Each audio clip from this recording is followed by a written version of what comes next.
Hey Pottery people, welcome back to the Pottery Plus Studios 2.0. As you can see, we're in a new studio today. We've moved, and so this is our first video to shoot in the new space, and we're really excited about that. For our first one in the new space, we're gonna cover throwing off the hump, so let's go get started. All right, to get started throwing off the hump, I've got 3 pounds here that I have measured, wedged, centered, and sort of coned up. Don't come at me. I know that I said in my John the Potter video that I didn't like to cone, but for throwing off the hump, you kind of need to. So, and just a quick note here, folks. A lot of times when I was teaching, I would have people want to throw off the hump, but they didn't really know why. So just quickly, let me explain. We throw off the hump when we want to throw lots of little pieces quickly without having to change bats and recenter every single time that we do, okay? So if whatever you're making is not going to be, if the process is not going to be more efficient by using this technique, then, just use your regular throwing technique. So that's just something I observed in people sometimes. They would be more focused on wanting to do a technique rather than the best technique for the final product that they were looking for, okay? All right, so I just thought as a continuation of what we're working on last time, that I would show you how to do a thrown knob. The last time we did a simple lid with a knob that was just thrown right on the lid, but I touched briefly on like how you would throw a knob or make a hollow knob. And since knobs are small, I just thought I would use that as kind of an inspiration to show you how to throw a knob off the hump. If you were throwing a lot of knobs, this would be maybe a technique you could use. So I am isolating the clay that I'm going to use for my knob, and I know that's looking like a lot, but if you're making a large form, sometimes you need a larger knob to go with it. So I'm just isolating what I'm going to use for that and kind of recentering it. So one of the actually really nice things about throwing off the hump is it doesn't really matter if the clay down here gets off center. You just need to worry about the clay that you're focused on staying on center. Otherwise, you don't really need to worry about it until you pull that clay up and you're ready to use it. Okay, so I'm just kind of got that carved out and nice and centered up. Okay, I need a little more wheel speed here. There we go. Okay. So now I'm going to open this just like the way we normally open a pot.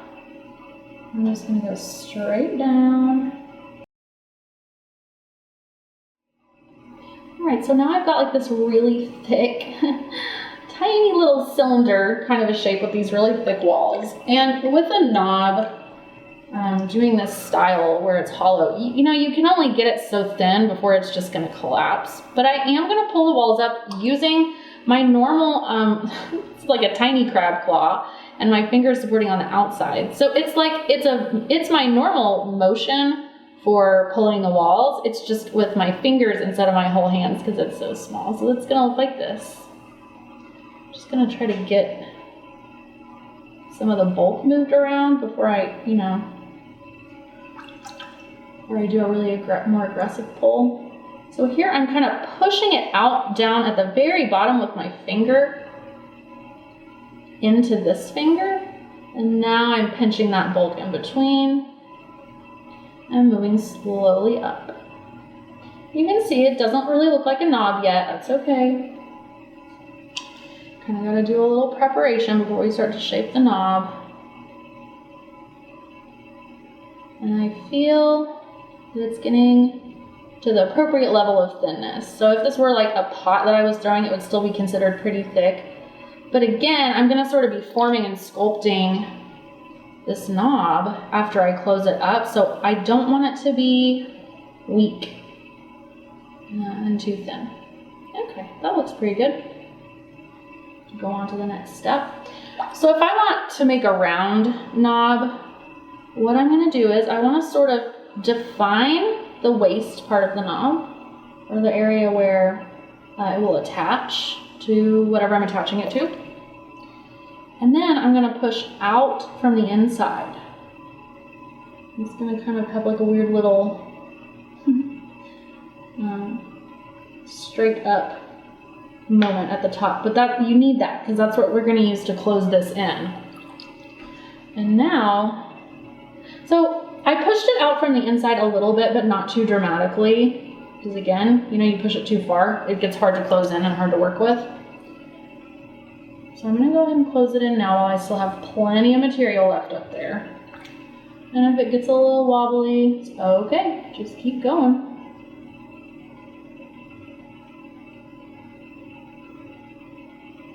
You can do this on different scales too. Like, I used to sometimes do this just when I was making a knob for a teapot, because I would want something that I could kind of push and make asymmetrical, because I was sort of making like asymmetrical pieces at that time.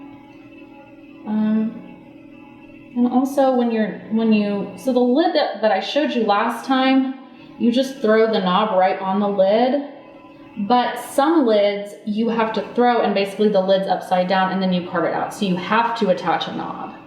So this is also a technique you can apply if you're doing different styles of lids. Okay, so I've got this closed in now.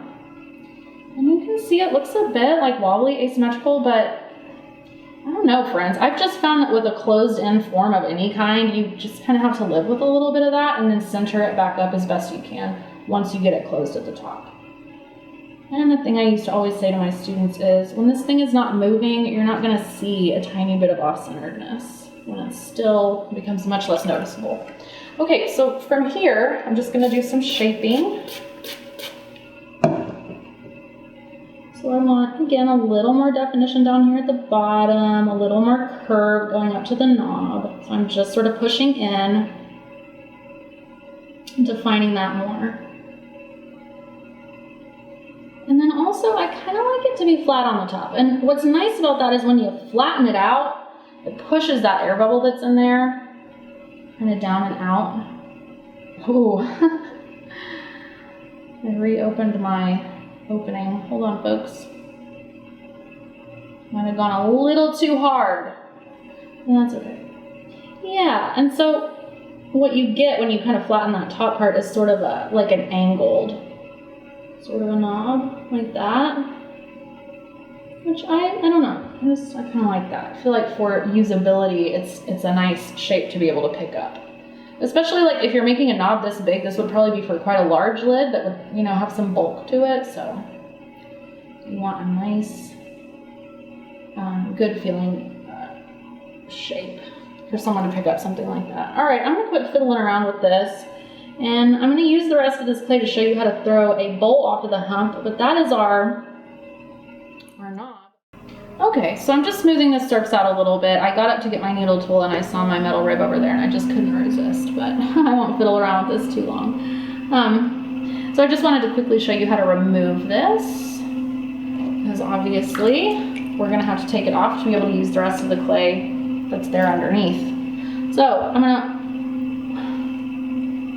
wet that down a little bit so my needle tool will slide. I'm gonna slow my wheel down. And I'm just gonna use my needle tool. And folks, this is just the kind of thing that like you're gonna feel nervous, but you need to just do it. Like the longer it takes you, the more chance you have of it getting messed up. And some people do this with a wire cutter, that's fine too, but you just kind of need to do it quickly. So it's gonna look like this. Woo! And then you just take it away and remove it to the side. I literally almost dropped that, but that's okay. All right, we made it, it survived. All right, now we're gonna move on to throwing a bowl off the hump.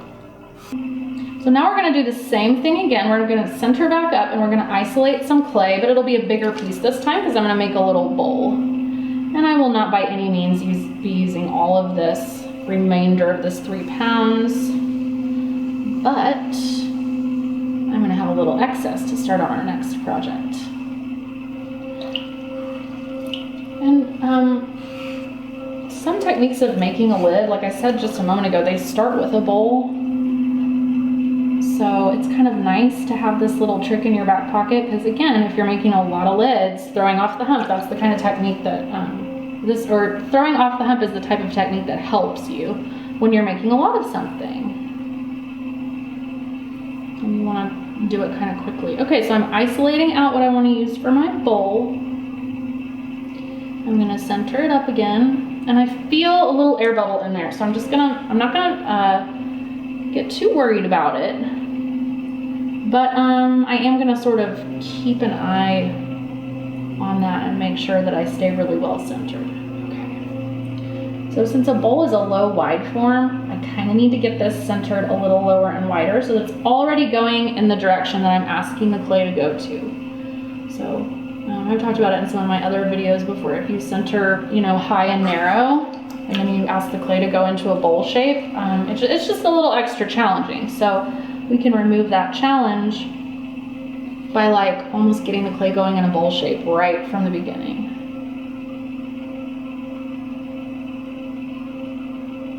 And honestly, friends, I'm not like an expert at throwing off the hump. I just know the basics that I can share with you to kind of get you started. It's not a technique that I use in my own practice, but I know that beyond what I'm showing you, just this basic version today, there's a lot of cool things you can do with this technique.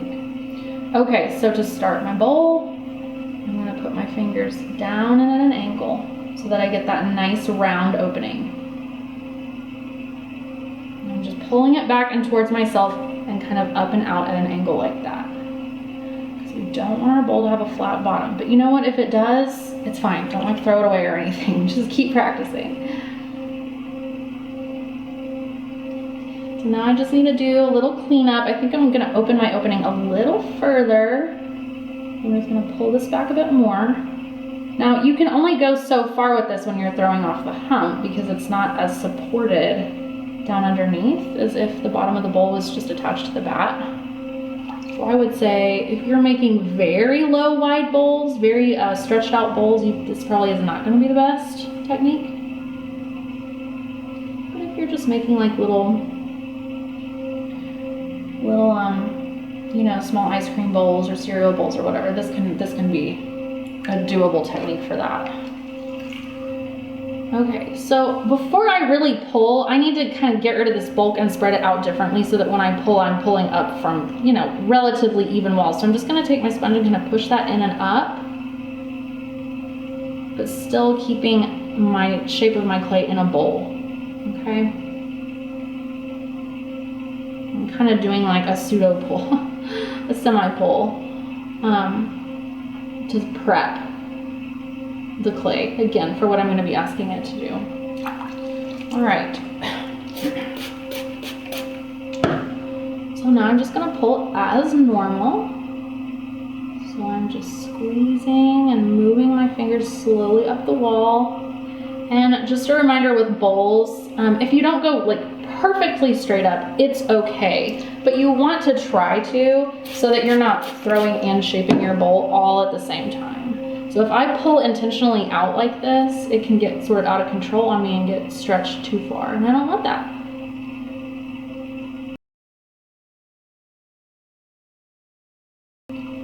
Okay, now I'm just gonna look from the side. It's gonna feel really bulky down at the bottom, folks, because it's, you know, it's attached down there, and you don't want to push this in too far because then you make the supporting like base of your bowl kind of weak. So you just sort of have to accept that you won't be able to take care of that until it's time to trim. But if you're feeling like you want to pull and pull and pull, just keep in mind you're going to be pulling from what the base that is supporting the bowl right now. So just don't be too aggressive about it.